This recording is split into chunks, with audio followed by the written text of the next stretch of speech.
Un Pasquale Squitieri inedito, un film un po' diverso. È possibile che le emozioni adesso, per poterle provare, sono solo virtuali? Ma aspetti, perché spesso il virtuale ha creato emozioni, pensiamo a tutta la grande pittura, a tutto quello che è la grande musica, cioè, non è il problema che le emozioni siano solo virtuali, è che il virtuale è entrato nel linguaggio comune e quindi saccheggia un po' i sentimenti, ma che venga dal virtuale l'emozione lo trovo giusto. Io ho visto l'ultimo film di Antonioni su Mosè e l'ho trovato straordinario, eppure tutto virtuale. Io intendevo l'essere virtuale, l'emozione virtuale del protagonista, cioè provare l'emozione della vita attraverso il mondo virtuale di Ulisse. È una domanda pesante. Cioè, Ulisse non è virtuale, Ulisse è una macchina, quindi non si è creato da solo, è stato creato dagli uomini, da noi, no? Ora, questa macchina è talmente raffinata oramai che riesce addirittura a trasmettere i sentimenti degli uomini.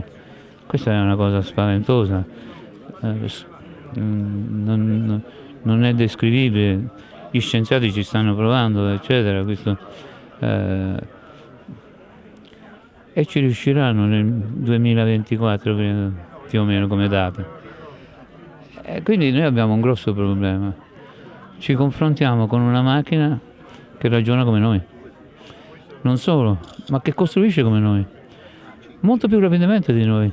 Senza stipendio, senza scioperi. La robotizzazione, come ho detto prima, è tremenda. Perché noi non abbiamo più 40 operai.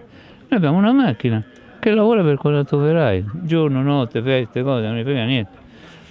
E ci stiamo preparando a questo. I miei figli, i miei nipotini, lo sanno questo? No. Però è anche vero, mi scusi, che noi potremmo prendere i 40 operai che lavoravano prima alla catena di montaggio e metterli a costruire la macchina. Esatto, come hanno fatto i giapponesi. Oh, lei mi invita a un discorso micidiale. Nel 1975 stavo girando un film, adesso non mi ricordo, Corleone mi pare. Mi chiama Domenico De Masi, il sociologo. Pasquale, compra Panorama. Sì, corri a comprare Panorama, la rivista Panorama. Io corro a comprare la Panorama. E tutta la prima pagina era: disoccupato sarà bello. Per la Madonna, porto a casa questo giornale, questo settimanale. E che era questo? Il vicepresidente della Confindustria veniva da 4 mesi trascorsi in Giappone, perché erano tutti sconvolti dal boom giapponese industrialmente parlando, no?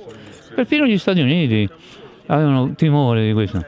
E lui scoprì che i giapponesi, come sappiamo, avevano copiato praticamente tutti i macchinari che avevano visto in America, in Francia, in Germania, e li avevano riprodotti in Giappone. Ma come? Facendo fare agli operai che venivano licenziati dei corsi di specializzazione, per cui questi non erano più operai, erano tecnici.